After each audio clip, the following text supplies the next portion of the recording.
to Ashland?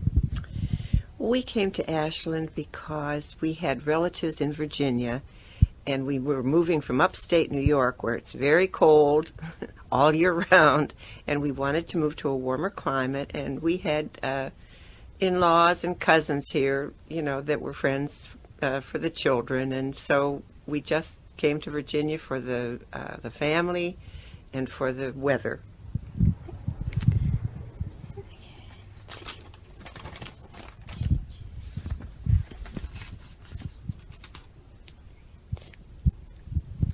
Do you have any interesting stories from your relatives about Ashland? Well, actually, probably the most interesting story is that when we decided to move here and bought a house here, the man who sold us the house said, the one thing that Ashland needs is a bookstore. And so I was looking for a place to start a bookstore and thought that was something that I really wanted to do at that stage of my life. And so we found a nice little place that he, knew was available for rent, and we started a bookstore. Ingram Book Company has what they call a Rosie, which is a opening store inventory. We ordered all those books, and our kids all got on the computer with us and said, "Oh, Mom, this is a good one, that's a good one," and so we got our inventory, our first inventory, and we started our bookstore. And that was actually an anniversary because it was 25 years ago. Okay.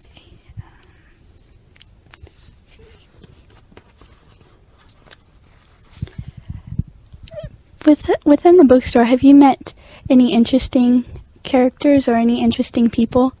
Oh, yeah, we really have. And I always said that it was a good way to move to a new town because you meet all the nicest people in a bookstore. And a lot of the friends from the bookstore are no longer with us, actually. Some of the very best. Booty Tucker used to stop in almost every day, and he was really Mr. Ashland, and he knew all the history. He would tell me about it. At the same time we opened the bookstore, they published the Old Homes book, and lots of people who were interested in the history of the old houses came to our store to pick up the book. Lois Wingfield would sit and talk with us for hours about the history, and I found it very interesting because history is one of my favorite subjects, and just incredible people that would come in. There was one young fella who was named Roger, who lived at the home, for dependent children.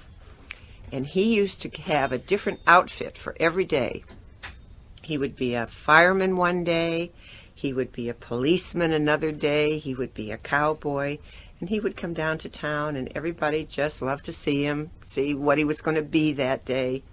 And the people of the town were so good, they just accepted all the kids that lived at the home and watched over them, made sure they got home safe and sound, and he was one of the special characters.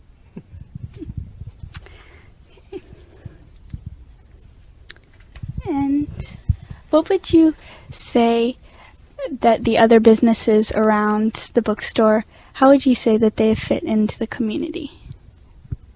Well, they all try to fit in beautifully, and of course Crosses has been here forever, and that's an incredible service to the town of Ashland and surrounds for people because it's one of the few stores that delivers groceries, and everyone who has come has done their best to make a really fine store that would offer things people want. Not all of them have been successful, but they have all, really had in mind the welfare of the people of Ashland. How it worked out, for good or ill is another thing. Some have come and some have gone. Quite a few have come and gone, actually, in the 25 years we've been in business here. But they're all just tremendous, good folks. And you said you've been here for 25 years. Just to touch on that, how would you say that the community has changed or grown, or what do you think of that? Well, I'm not truly in favor of expansion in such a degree as we have seen. Ashland, of course, has its parameters and can only be developed so much. But if you go outside the perimeters of Ashland into Hanover, there's just some ruinous development going on as far as I'm concerned. And I think we would have been better off to stay a little more exclusive. And you said that you weren't in favor of the expansion. What can you tell me about the fight over the Walmart? Well, the fight over the Walmart really was, a non-entity. The people who were fighting against it didn't really have the funds to get an attorney to stop it, to ask for environmental, checks on what was going to happen. And Walmart was coming whether we liked it or not. The fact of the matter is, I now go to Walmart because there are some organic things which we use in our household that are only available at Walmart. I try, whenever possible, to go online and find something that's made in the USA. I don't buy toys there that are made in China, and I try always to find an American-made product before I buy anything at Walmart. But they've got the organic sugar, they've got organic peanut butter, organic green beans I got the other day, and the laundry detergent that I use is free and clear, and it's the only place I can get it. So I'm a customer of Walmart, and I'm kind of glad they're here. I just wish that everybody would try first to buy American-made if it's available. The fight ended up to be nothing because they're here, and what they do, they're doing. And they do it pretty well. Okay. Let's see. How do you feel about having a railroad straight through the center of town? Oh, I feel great about it. Yeah, it's a wonderful part of the character of the town. Has been for many, many years. I don't know if you've ever heard Dr. Carter speak about being a little boy. I mean, he was holding his daddy's hand, and they'd come down and watch what they called the grapefruit special go through, and that's fine. I love it. And, of course, it goes clear back to the war between the states, so it's got a long, long history. The RF&P and now CSX move things for people. It's great. Have you heard any stories, family stories, as to the railroad from your relatives who have lived here? Not from my relatives, but there have been a couple really sad occurrences with the railroad. The train was stopped out front one day, and a young fella needed to get to the other side and tried to sneak under the train with very unfortunate results. He lost his legs. And I think there was a young lady from Randolph-Macon who put her hand out, thought she was going to touch a moving train, and was very, very seriously injured. That there are lots of good stories from friends and customers about people who sat on the porch and waved to the train, and in the old days when it was the RF&P, who always knew the schedule and knew a lot of the people who lived and worked in town worked for the railroad or were related to people who did. And there was one lovely lady who wrote a biography of Patrick Henry, which is just incredible. And Noreen Campbell was her name. Her sons and daughter, are in Ashland or have just recently been deceased. But she's been gone probably for 15 or 20 years, I guess. But she would get on the train because she had a pass. Her dad had worked on the railroad for years, and she would get on the RF&P and go down into Richmond and stop at all the places where there were prosperous people and ask them for money to restore Scotchtown, which Patrick Henry's home. And she almost single-handedly got the money to save Scotchtown so that we have it, for historic remembrance. And at the time she did that, it was nearly falling down. There was a man, I think, keeping goats inside of the house. Noreen Campbell did that on the RF&P, on the train. And would you say that the train is probably what brings the most people through Ashland? I'm not so sure about that. I think most people who come by car. People that use the train are Ashland, residents mostly who use it to go to Washington and points north and south. But I don't think a whole lot of people get off the train to come here. We get a lot of nice shoppers from other places, but they mostly come in their cars. At least as far as I know. I know people stop at the train station up there and get information and talk with folks, but I don't know that they come on the train. Do you think a lot of the students use the train to get to school? Probably to get more home and then back. I think it more depends on where they're from. Yeah. I do know a lot of them do take it instead of trying to drive. Yeah, especially now. Right. Big money. Right.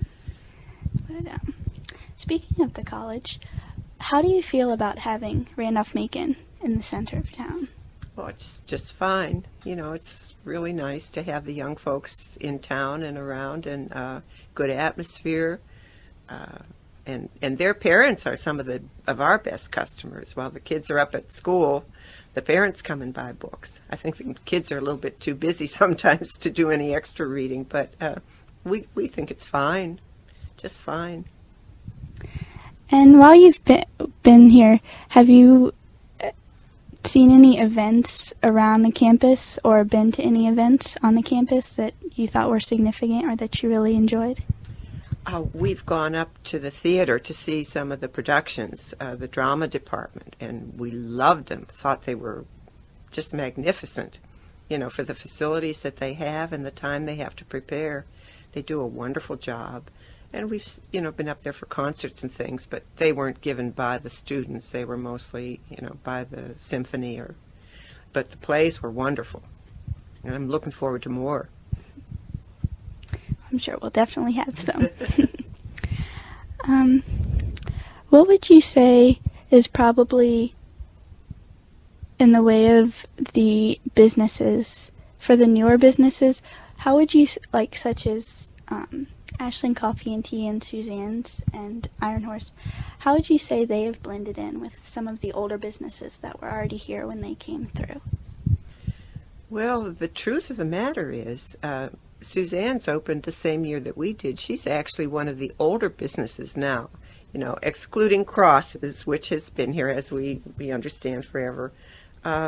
Suzanne's has been here for a good long while, and she was successful from the very first day she opened. Iron Horse, is lovely for people to come. We can recommend a good dinner there for folks that are looking, and Ashland Coffee and Tea is a little bit newer, but I think that many folks have spoken highly of it. We don't get a chance to go there very often, but I think it's tremendous, and a lot of good stuff for the students has gone on there. I think they've had the music on the weekends and things, haven't they? Yes. Which is great. We need something for the kids to do in town, so that they're happy here. How would you describe being in a small town such as Ashland, and of course with being in the bookstore? How would you say that you describe that? How would you? Well, as far as the size of the town, it suits me. I have a new daughter-in-law who really loves the city. She comes from Germany, and her hometown's Nuremberg, but she loves New York, she loves Chicago, she loves all the big cities and what goes on there. But for me, Ashland's just about perfect. It's a town very similar to the one that I grew up in. And in fact, so many similarities that it's just... it's almost like a twin to the city that I grew up in, and it just suits me fine. I really, like I say, I don't care if it never gets any bigger. The few empty lots could have houses, but other than that, it's fine the way it is, status quo. And I know that I've heard that Ashland, they will sometimes put on festivals such as like the Strawberry Fair in the summer and stuff like that. What can you tell me about some of the festivals and things that they put on? Well, the Strawberry Fair, of course, is the main one, and it brings a lot of people to Ashland, and it's a very good thing because people get to display their wares. It's not really for the merchants, but it's for people who don't have a storefront or a home base here, and still, have a chance to sell things and to greet the public. And it's a wonderful time of year. All the strawberries are great, and people always just have a marvelous time. They're starting to have some of the music festivals with the food across the way, and they're in the evening, and I think they appeal to the younger folks. We think it's fine, and we're very disappointed that O'Sullivan's went out of business because we thought a pub was great in the town too, but the kids like the music, and I think they have good food, and it's great for them. We don't partake in it too much, but they have the railroad run, which is great. On the 4th of July, they have a wonderful celebration in town, and homemade apple pies and contests and music. And a teeny tiny parade, but it's all Ashland. It's great. And Ashland being such a small town and being so close-knit, I guess, in the way of community, how would you say that has helped, I guess, the people get to know each other? Well, it's easy to be drawn in because the people are friendly and they're very accepting of newcomers, and they want to make them feel at home. They will, welcome wagon you into everything. The churches are wonderful that way, and the Arts and Activities Center is wonderful that way, offer so many possibilities for people. It's just probably a cut above most towns because they really work at it. They don't want anyone to feel left out, and so they do a tremendous job. And of course, they're lucky because they get good people.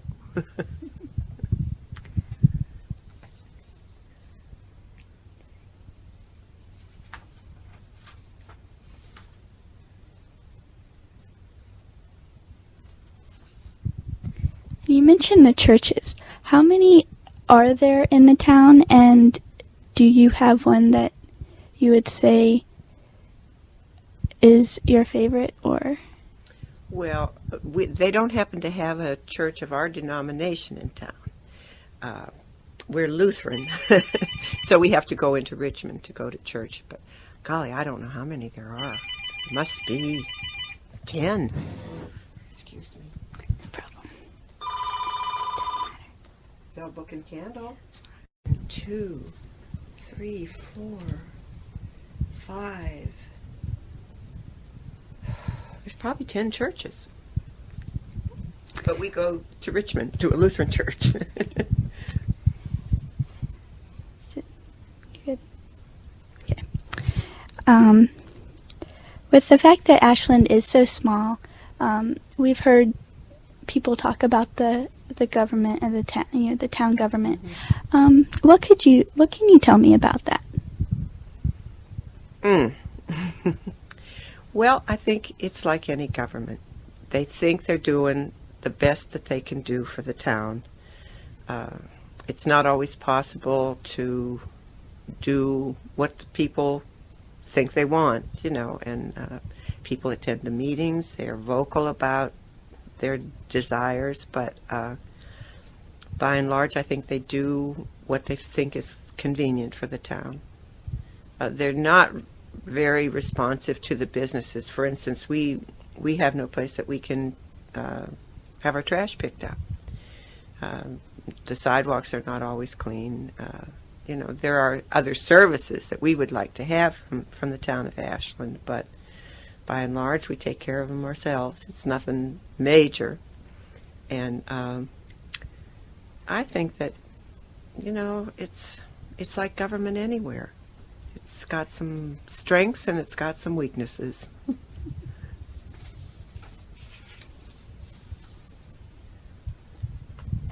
Did you have any family members who were involved in politics or I guess, close to the government of the town or ever helped out with it? No, we really haven't. Not interested too much in that aspect of life. We're busy. We have horses. We have the store.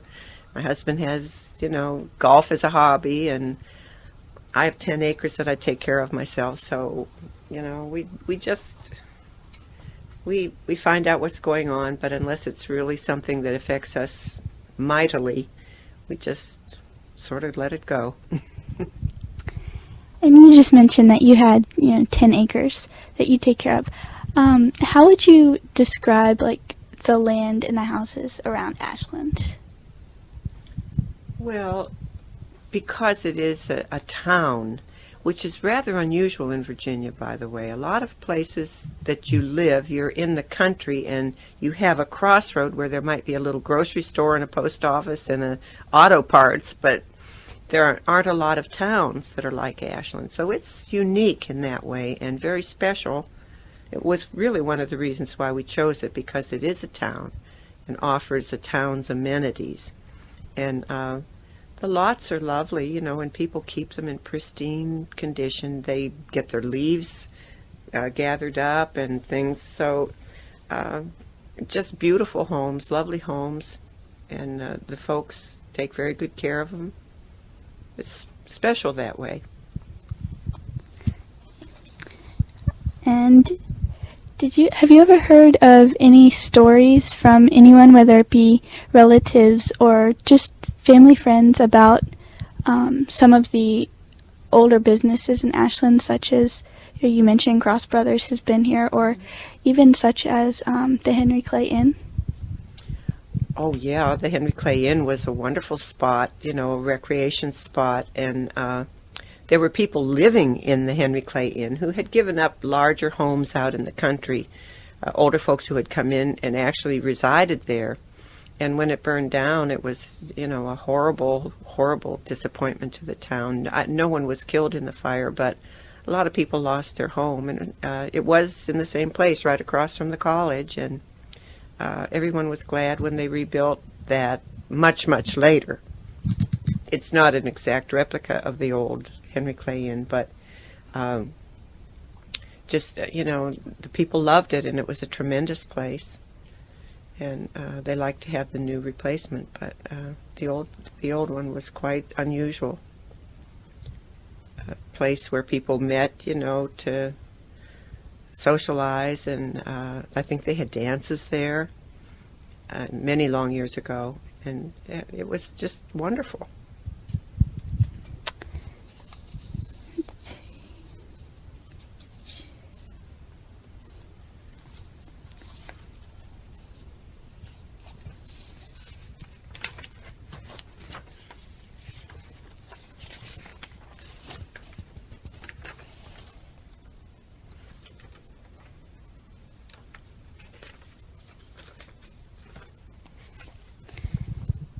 And you mentioned that a little earlier about some of the places that the college kids and just the members of the community like to hang out. And we know that we've heard stories that about the movie theater. Mm-hmm. How do you feel that the Ashland movie theater here in town served, I guess, when it was still open or still fairly popular with the town? Well, it was a wonderful thing for the kids. And I'm talking, let's go back 40, 50 years, when it was right across, where the O'Sullivans just closed, but it was in that building. And the young people were like young people everywhere. Weekends was the movies. And, of course, it was Roy Rogers and Dale Evans, but it was the movies, and they loved it. And when the movie theater moved up onto England Street, they had some wonderful movies, and the families went because there were always things that were suitable for families, and they loved it. But evidently it didn't prosper. I don't know if it was because the movies cost so much to maintain or obtain, or what the reason was, but it's too bad that we don't still have it, because I think that it was a really fine thing. And as I say, years and years ago, all the old timers would talk to me, including Booty Tucker, would talk to me about how much fun it was to go to the movies in Ashland. And I think Mead and Company moved into that building after the movie theater moved out, and they were there for many long years. But it's something that we should have. And I don't know if they'd be able to get first-run movies or not. Somebody would have to actually, I guess, be responsible for it. And the gentleman who owns the building, I don't think, is interested at this point in doing that. But old-timers had a great, great time with the movie theater, and they really used it. And you can imagine in Ashland, because they didn't have cars to run into Richmond, or, I mean, it was the entertainment. Okay.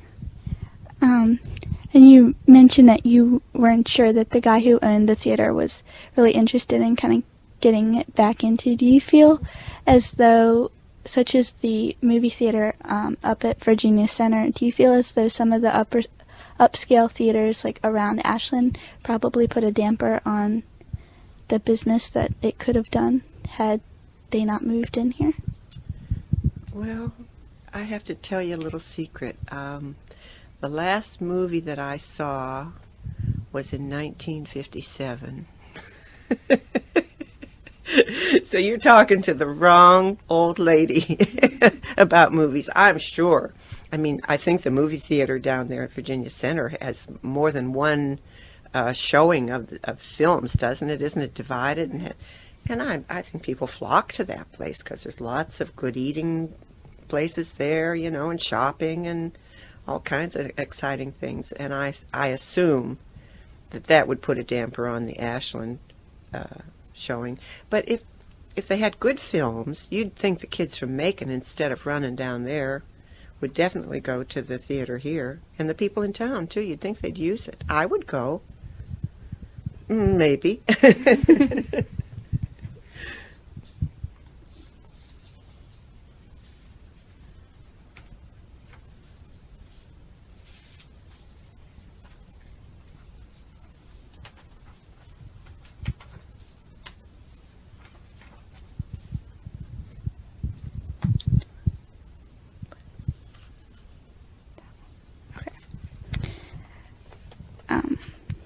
Yeah, you mentioned that you had relatives here.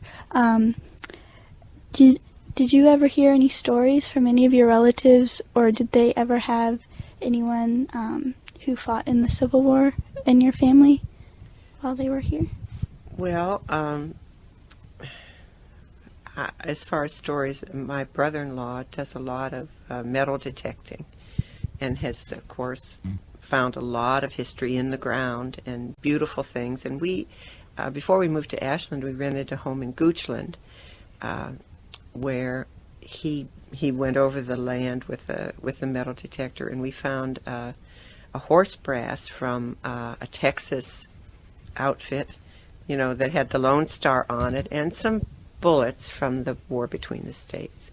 My own family lived in Virginia at the time of the War Between the States, and my relatives were abolitionists.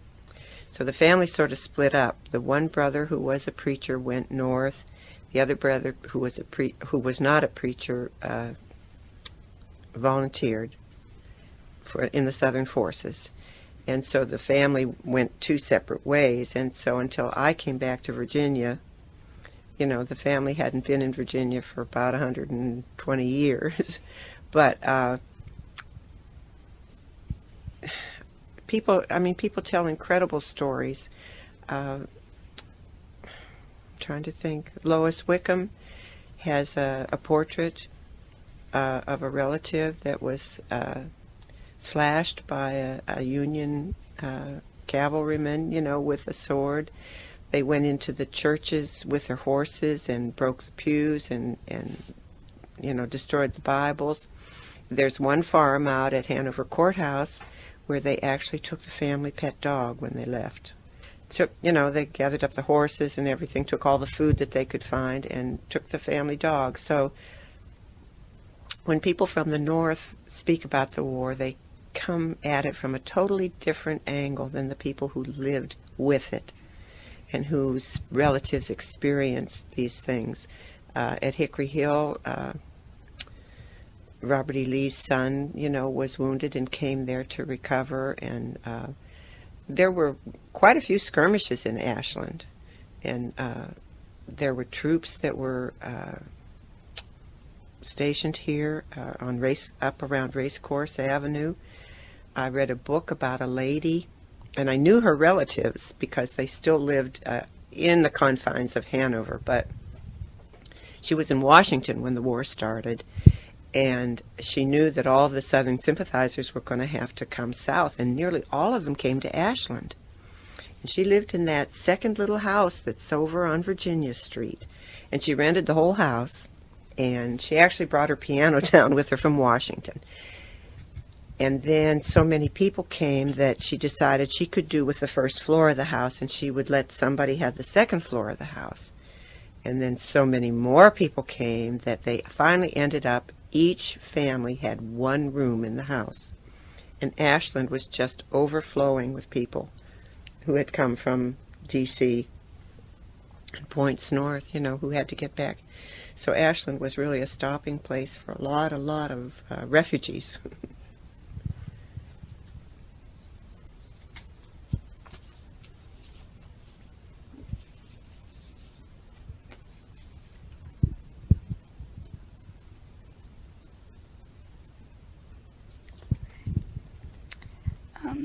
Did your family have any stories about from the Reconstruction era of the Civil War, or did you ever hear about any?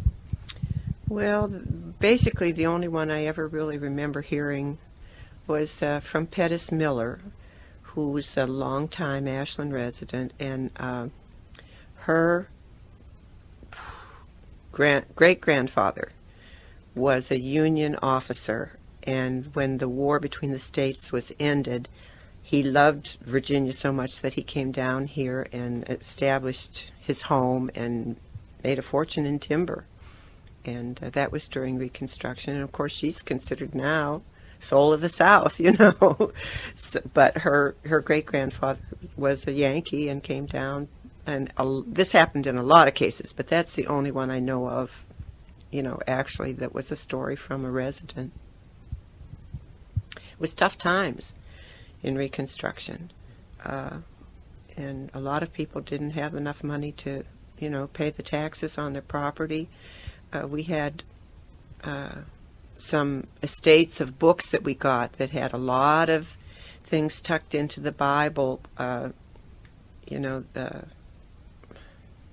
think of exactly of what I want to call it now, but each soldier had to have a piece of paper signed saying that he was loyal once again to the United States. And we had one of those from a family that was left in the Bible from a man from Ashland who had served, with the Confederate forces, and a parole. They called it a parole. When he came back, he got his parole signed so that he could live. If you didn't get your parole signed, there was nothing you could do. Could not have any way to make money or to pay your bills or even get food to do anything. And so he got his parole, was able to go to farming again, although it was very difficult. All the fences were down at all the properties around here. They had all been used for firewood or broken down.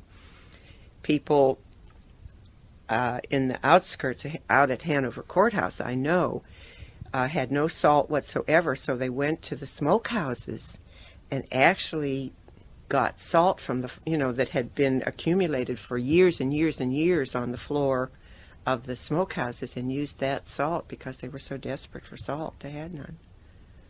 So, and that continued into Reconstruction as well. I mean, it was a time for people to be resourceful, and they were. They dug in and made do and got back on their feet, but it was a very tough time. And of course, you mentioned that even back then, everyone pitched in and helped out with such things. Do you feel as though even now that like the community will come together during a hard time that maybe someone is having, or just in the community in general? Do you feel as though they come together? I'm sure that they do. One of the reasons is because most of the people are longtime residents, and friends that we have will go into a room and they'll have gone to high school with, 3/4 of the people that are there. They're old friends, they're longtime friends, and whenever there's trouble, they're always there to help. Hayden Hopkins had a heart transplant. I think maybe you kids heard about that. And when he came home, the whole town was full of red ribbons, and lots of things were done to make him sure that that everyone was just so glad that he was all right and that he had gotten a new heart, and that wished him well for many, many years to come. Yeah, the town is very good that way. And it might not be the same section that helps, but it will be the neighbors and the friends and the people who work with them, go to school with them. They're very good that way, and I think that's true all over our country. American people are like that. They're hopeful and helpful, and they're really just good, by and large, good people. Willing to, in fact, we're the most generous nation in the world. And so it translates to Ashland, same as everywhere. And just going back to something that you said earlier on in the interview, you said when you moved here that you had your kids with you. Did they attend schools here? Or? They were in college. They actually, our daughter had been, was in law school at the time, and our son had been graduated from Rensselaer up in Troy, New York, and was actually getting his first job in Raleigh, North Carolina. But the kids were grown, and so they never went to school here. Have they come back to the town, or have any I guess memories or opinions about the town? I'm not sure. Our daughter lives here in Ashland, and she works mostly in Richmond. She's a criminal defense attorney, so she has a lot of work to do. But they don't pay much attention, actually. I mean, they think that the bookstore's neat, and they like the whole atmosphere of it, but they don't have a whole lot of connection with the town, actually. You know how kids are. And our son, once he was gone, I mean, he visits, but that's about all. He's been all over the world, and he's a global marketing manager. So he lived in Germany for 3 years, and he's been everywhere. Been to the Middle East and even farther. That's probably what you kids will do too from Randolph-Macon. You'll go from here and cover the world. It's a whole different world, really, now for young people, because they cross the ocean like it was nothing. I mean, go to London for a long weekend, or this, it's a different world, truly is. I don't know if anything will happen to change that, but I do expect that you young folks will probably travel the world a lot more than any generation has ever done.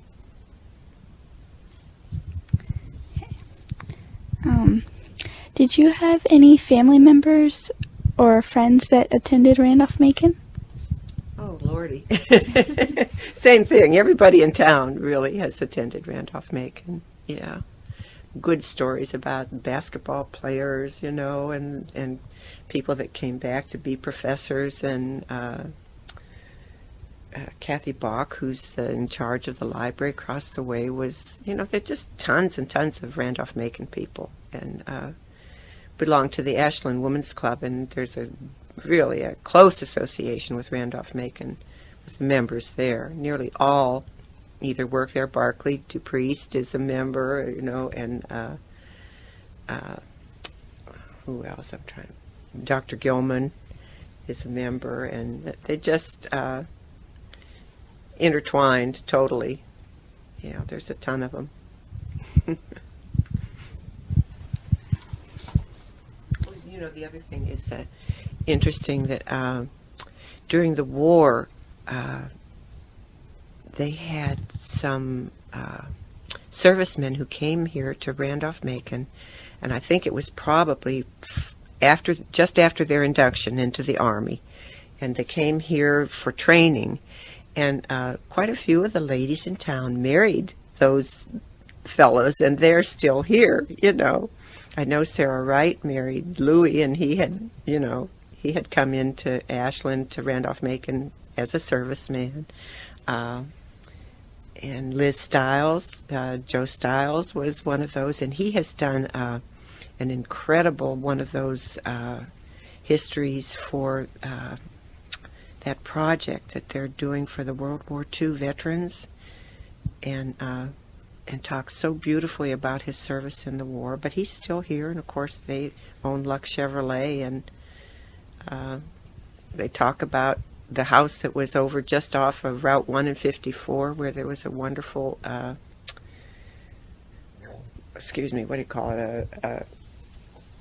mineral spring.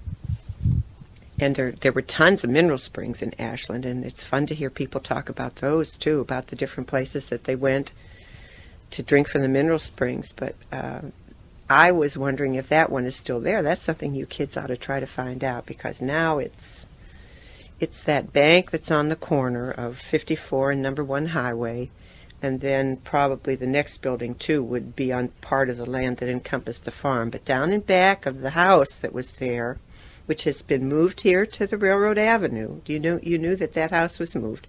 But anyway, behind that house, when it was there, was a mineral spring. And I just wonder what happened to it, if it's still there, or if you could find it. I'll have to look into that. Yeah, it would be neat to find it and see what it tasted like.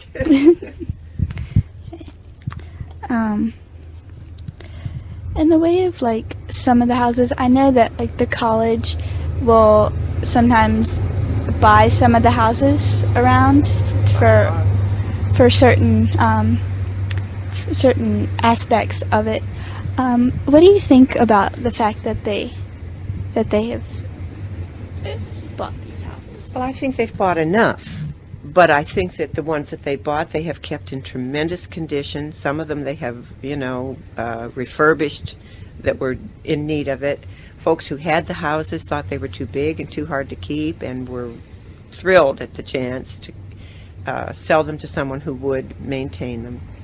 And I think it's great. I think it's fine, but I don't think, that the sprawl should go too much farther. But I do think it's great. And I'll tell you, somebody who knows all about the people who lived in those houses and some wonderful stories about those houses is Roseanne Shelf.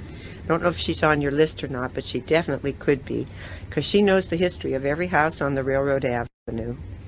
And tell you about the house that has all the daffodils. You maybe have noticed, I don't think they've taken them out, but the one that's just surrounded by daffodils had a very special old-time resident, and there were some famous actors and actresses who came here whose grandparents lived in those houses, and it's a great story. I'm not in touch with all of that because a lot of it took place before we came here, but they're wonderful history stories to tell. And you really, if you call her, she'll love to tell you, because she wrote the Ashland book, so she has her finger on a lot of history. And you mentioned, of course, that a lot of the houses around Ashland are, Victorian style. Do you feel as though that the houses themselves contribute to how everyone looks at Ashland? Sure, I do. In fact, there's one railroad engineer who came through here who was famous for saying that in most towns you go through the worst part of town with the railroad, but in Ashland you go through the best part of time. And my daddy and mother used to come down on the train from, on the auto train to go to Florida. And my daddy said people always used to comment on the train about how beautiful Ashland was, how clean and nice, and the houses so pretty. Yeah, we put our best face toward the railroad, I think.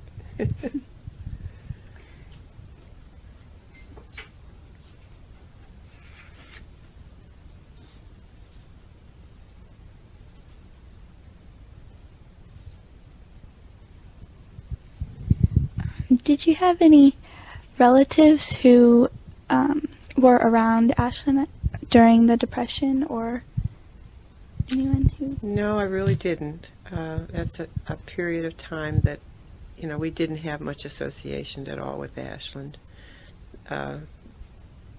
Very, very little connection. I had one cookbook that came in a batch of old books from a house out in the country, and the woman had several pages of recipes for things that they could afford to make, that had eggs in them but no butter, and just some evidence that they really, really had to be careful. And of course that was true everywhere, but Ashland, no, specifically, I don't have much connection with that time period here. I think it was probably universal, although they may have fared better than a lot of places, because most of the old-time residents had found themselves a niche that was prosperous, something that was needed that they provided to the community. And I think that maybe they did a little bit better than people in the cities, and of course, out in the Midwest in the Dust Bowl and on the farms. Speculation.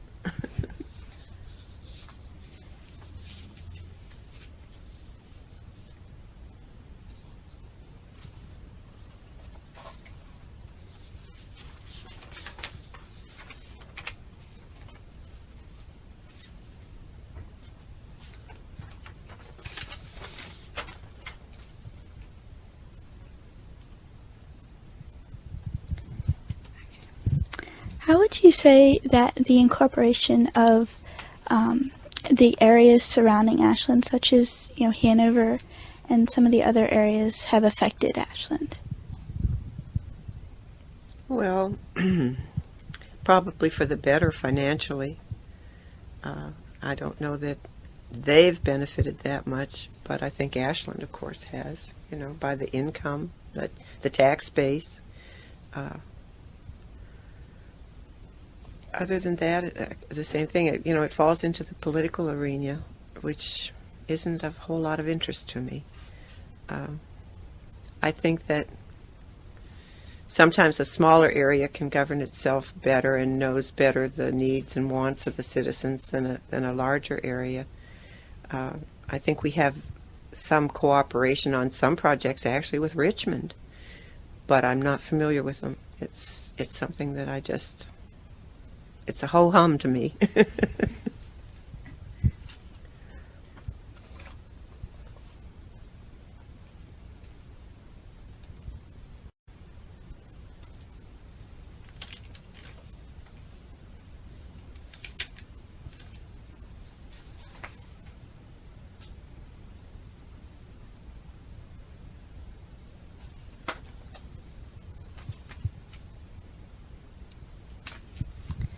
How would you say, I guess, the differences between Ashland, a small town such as Ashland, and the inner city such as Richmond? I don't know if you've been through Richmond much, but how would you describe it? I'm holding my head.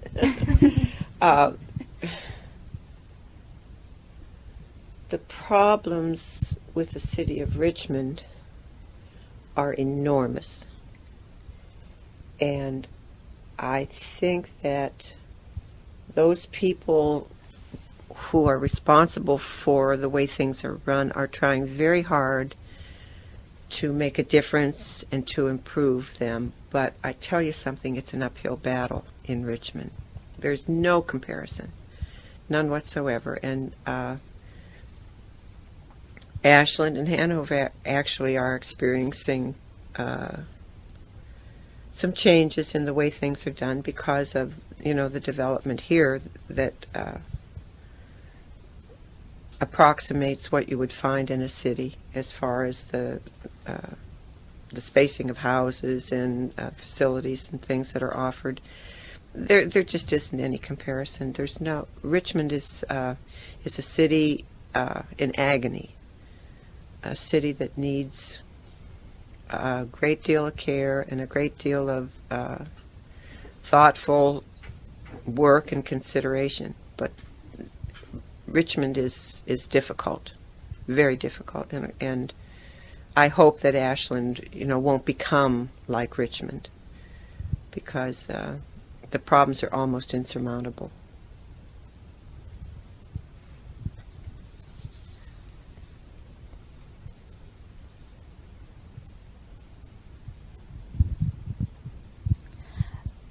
Do you have any stories from, I guess, older friends or even relatives? You said you had relatives who have been here for a while.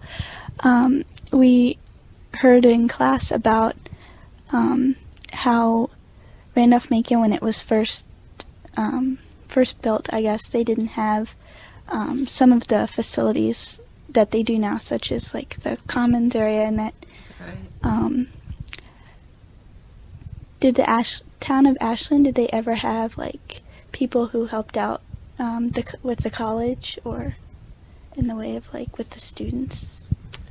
I think that they did. A lot of the students boarded with people in town, and there's a lot of good stories about that. But same thing, I think Roseanne would be the one to ask, because she really has the details down pat.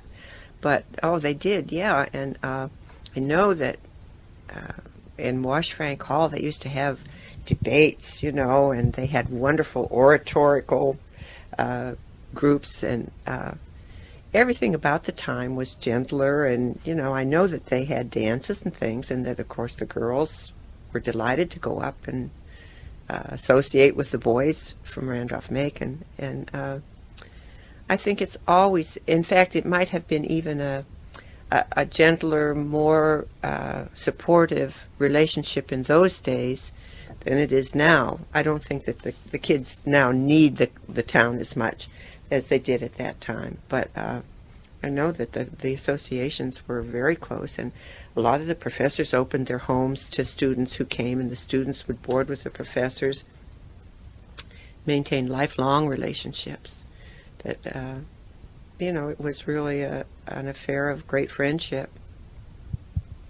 I can't remember any specifics except, just hearing people talk about, so-and-so, when we were newlyweds, we lived in the second floor of one of these houses here on the Railroad Avenue, and when we finally bought a house, and it's just a lot of history that I'm not that conversant with.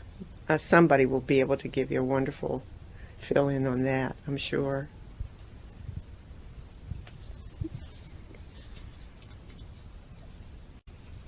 There's somebody else. You should talk with Liz Stiles.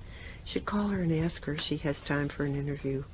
Same thing. I mean, she just has tremendous history to talk about, and I think she would do it. I think she would like to do it. It would be Mrs. Joseph Stiles. She lives out, I guess you'd consider that Gwathmey out there.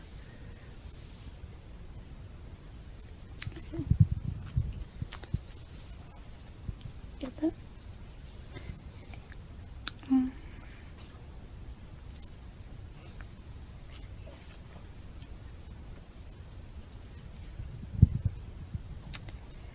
What would you say makes Ashland so special? Well, without a doubt, it's the people. It's the people everywhere. That's the key to everything. People and their attitude. That's it. Do you feel as though Ashland being such a small town, do you feel as though that has helped to shape the views of the people and how they feel about, inviting other people within the community and making them feel so welcome? Mm-hmm. It's like the chicken and the egg. People probably came here because it was a small town. If they were already here, the fact that it is a small town, I'm sure affected the way they think about everything, including newcomers. And the character, of course, is changing. This is a world where people move, and I think a lot of the folks who come in are from other places now. In fact, they call them come-heres, you know. If you weren't born here, you're a come-here. And one lady that I know moved here when her family was 6 weeks old, but she's still considered a come-here. So, you know, and there are times when you could say to yourself, well, you know, everybody comes from somewhere. And there's a lot of small towns in the United States. And so you transfer that feeling to a place, you know. We picked Ashland because it was a small town. My husband was raised in a small town. I was raised in a small town. So here we come to another small town. And so your attitude is, you know, the same across the board, really. I think it definitely does. Ashland, being a small town, affects the way you accept things and people. Also makes you sometimes a little bit stodgy. You want, like I am, you know, I'd like things to stay the way they are. And you mentioned that earlier that you weren't all that big on change. Do you feel as though the town as a whole, I guess, would prefer that Ashland stay small and not branch out? The people that I speak with feel that way. I don't know, you know, if the majority feel that way or not. When the whole business came up about the Walmart, it seemed as though I knew almost everyone who was seriously objecting to it. But there were a lot of people who never showed up, who never spoke up, who never indicated that they had any concern about it one way or another. So I don't know what the answer is to that. What do you think? Oh, I don't know.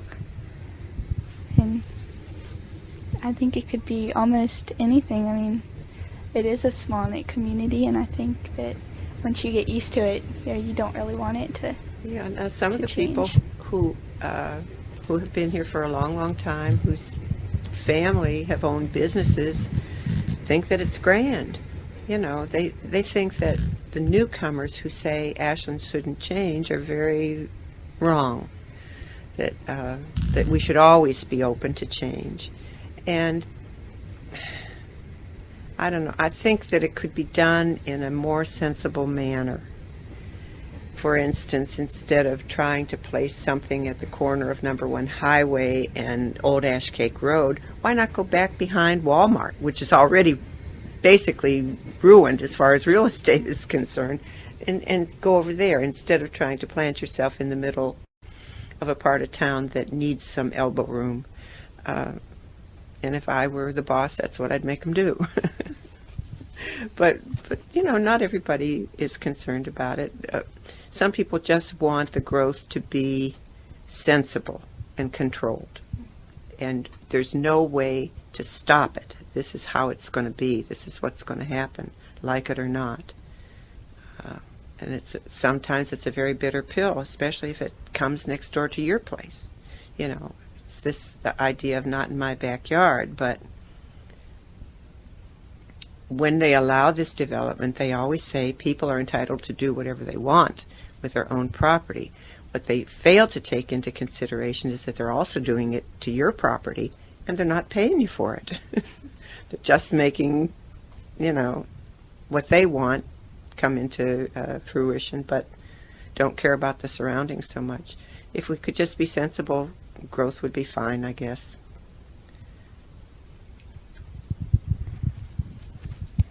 And Ashland has actually been tagged with the term center of the universe. How do you feel about the term, or how do you have any stories or, I guess, insights as to how that term came to be? Richard Gillis, who was mayor of Ashland for quite a long time, and the library is named after him, started that term, you know, and it's just in good fun. Just in good fun. I mean, every place you live is the center of the universe, right?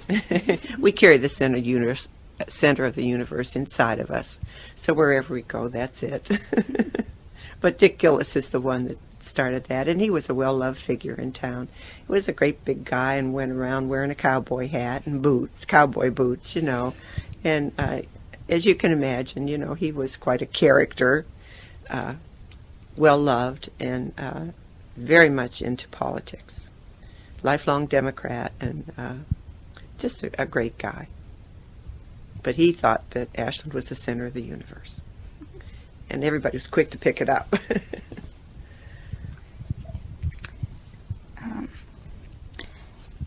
And you mentioned that Cross Brothers has been here for quite a while.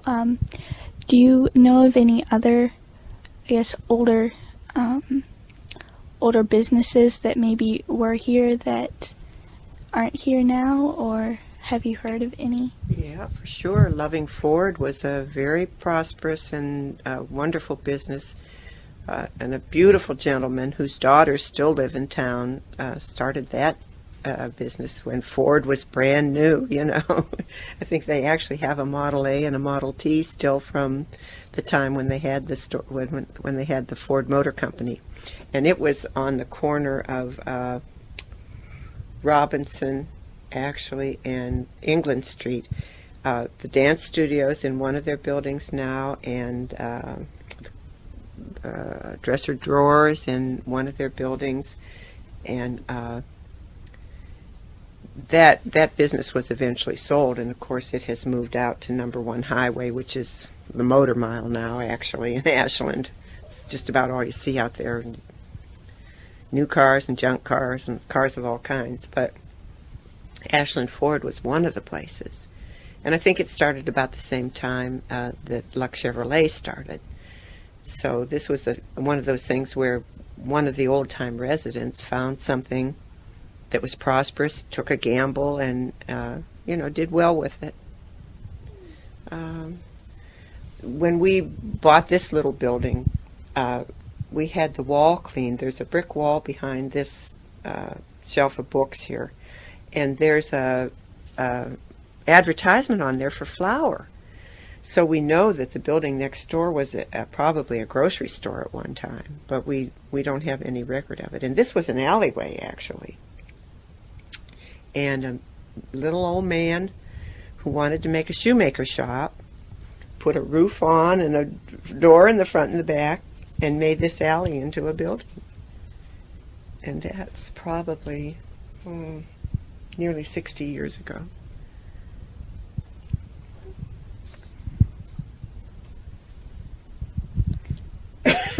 And I know that, being such a small town, did you ever hear of any, I guess, mysteries or things that maybe Ashland is famous for? Yeah, and I can't remember the name of the man, but there was I think he was a deputy that was murdered behind crosses. You have to look into that. I think Roseanne Shelf actually found out who did it, but she's sworn to secrecy. I mean, they never would tell. His granddaughter worked at the library, and I cannot remember his name. But he was killed, and they never did convict anybody of his murder. I think that happened late at night. I think it was back across this. I wish I could remember his name, but you'll have to look into that. Other than that, not a lot of things. I think a lot of the things that go on now that are of note happened because of Route 95 going through Ashland, and the police have quite a job to really, as a small town police force, be involved with some of the traffic that goes up and down 95, guns and drugs and things like that, which is really something that, of course, in the past they don't think they faced. But I don't know of any other mysteries. Wish I did.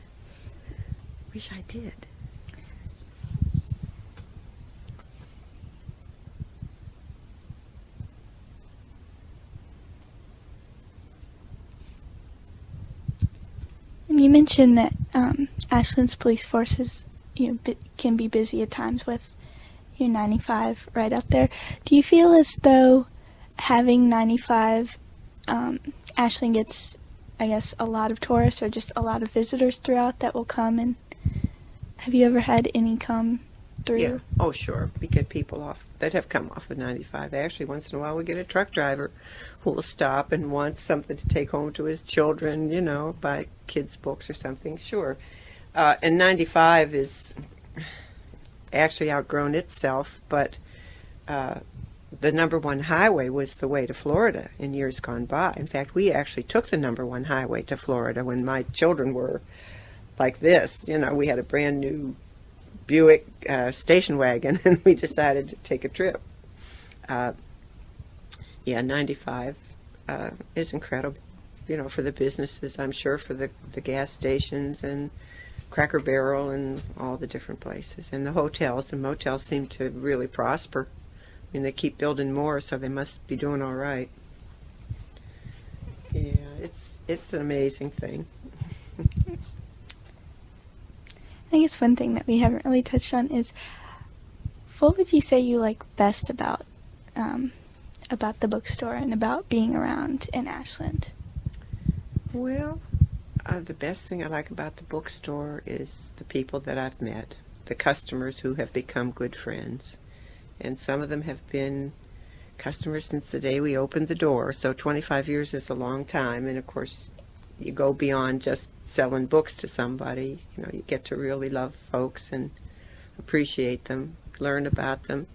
I have customers who brought their grandbabies in, you know, the carry-alls, and they've been graduated from college now. So that's actually the people that we've gotten to know. I'm back to that. I think it's all the people. And I love the books, of course. And it's for my husband now, who's retired, it's a nice place for him to come. It's a good place, you know, to keep busy, which is something that's really important. Make sure you do that for yourself when you get older. Look at her.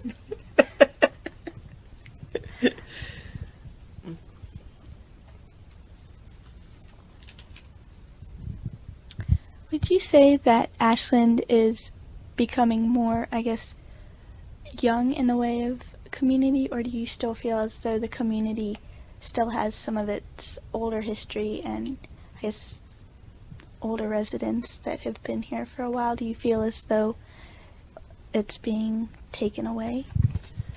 Well, not so much taken away, but it's in flux, of course. You know, a lot of the people who were prominent in Ashland were products of World War II and that era, and we're starting to lose some of them. And the young folks who are coming in are just every bit as vital and important to the town as the old folks were. It's a mix now, but I think that you have to yield always, you know, to the younger generation, and I think it's fine. There's some wonderful young folks who will take over the job of running the town and do fine with it. But I noticed quite a few of the folks that I knew when I first came have left us now. It happens.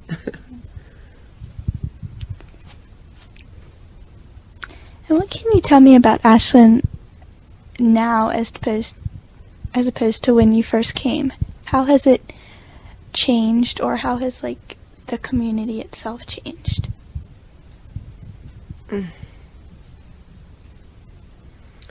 Well, same thing. You know, it's a never-ending story. How has it changed? Not so much. I haven't noticed so much change. Different faces, maybe. Still, you know, grandpas walk along the sidewalk holding the hands of their grandbabies, and it's a wonderful sight to see, but not so much change. A little bit different stores. One will go and one will come, you know. But basically, it's not noticeable because there's a continuity, I think, in my mind. And do you feel as though having so many stores, together in Ashland. Do you feel as though having them all within walking distance of colleges and even some of the houses within Ashland, do you feel as though that gives the town more of that close-knit feel? Yeah, there's a definite flavor to it, and it's a real benefit to some people.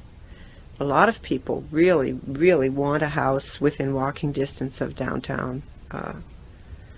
Undoubtedly, it's a benefit, I think, for anyone who's close enough to take advantage of it. Yeah, it's great. And even, the ice cream shop is great for folks with little ones to walk down on the weekend and have an ice cream cone. The kids will remember that all their lives. When they're old folks, they'll say, remember when we used to go? Remember when we got ice cream down the street? Yeah, it's great, and it does affect the town and the flavor of it. I'm sure of it.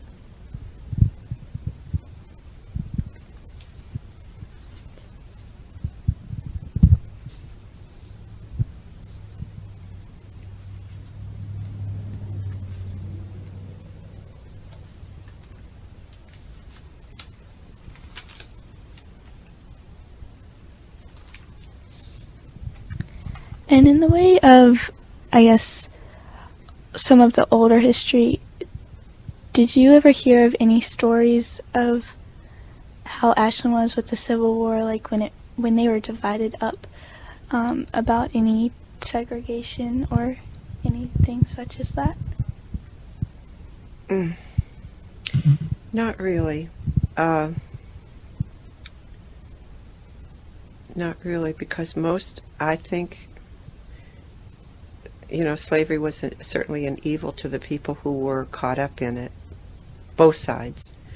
But in Ashland, the type of work was not the cotton fields, not Mississippi and the deep South. There were a great many of free slaves or free black people in Ashland and in Richmond, a huge number, probably more than were actually considered servants, which is what they called them. But people here were very concerned about them. And when the war was over, most of the places that were still considered plantations, gave those black people land of their own and a house of their own so that they could stay, took care of them until the day they died. And they were family, they were well loved. And this is what I hear. Now, I haven't had a whole lot of conversation with the people on the side of, the black folks, but as far as I know, the relationships were unusually good, if any could be considered that way. That's all I know, that they made sure that these people were taken care of all of their lives. Didn't abandon them in old age or when they were disabled, and took care of them. And they were the salt of the earth, those people. Many of them are still raising their great-grandchildren, great-great-grandchildren. They really were the salt of the earth. I always say that you will have to get behind them in line when the great day comes.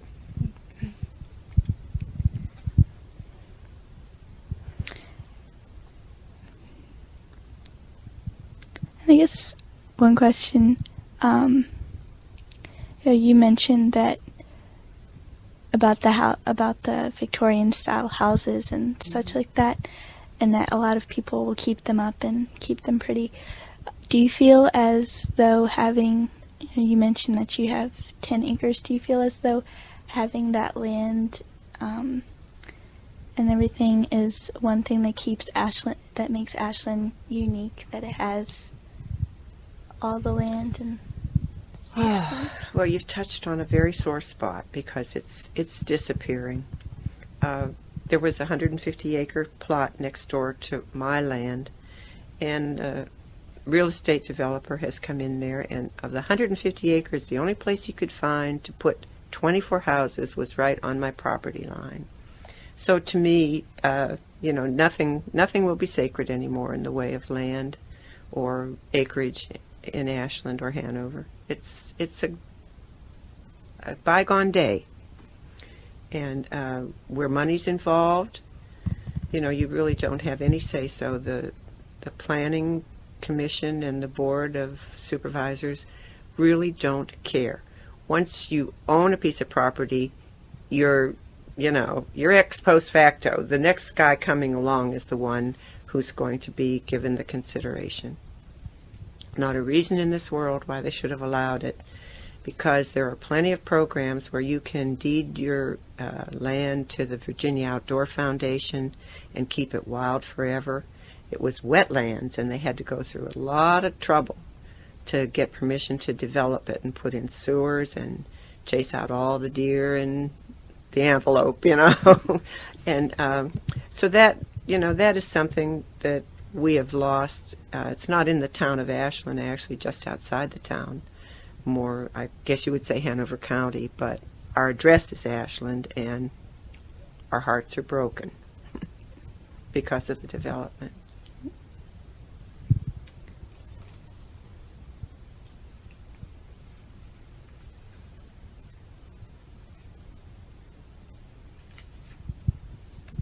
Would you say that there are any differences between, I guess, some of the older houses or maybe some of the newer style houses on either end of, I guess, the college? Would you say that there are differences, or that would you? Well, there are some differences that are obvious because houses were built in a certain era. By and large, I think, most of the newer houses tried to keep their development in line with what was already there. There's only one or two really what I call ranch burgers on the Railroad Avenue.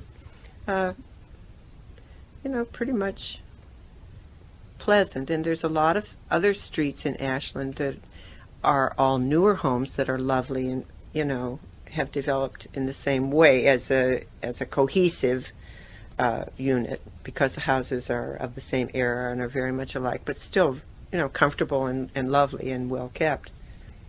But to me, the old houses have a lot more appeal, and I think it just depends on what you like. Right. But by and large, I can't even think of. Well, I guess there's two or three down at the end of the Railroad Avenue, and there's one brick ranch burger. But other than that, really, most of them went up at the same time, or nearly the same time. You can find a lot of good history about them in the Old Homes book, too, if you have a chance. I'm sure they have that at the library up there at school.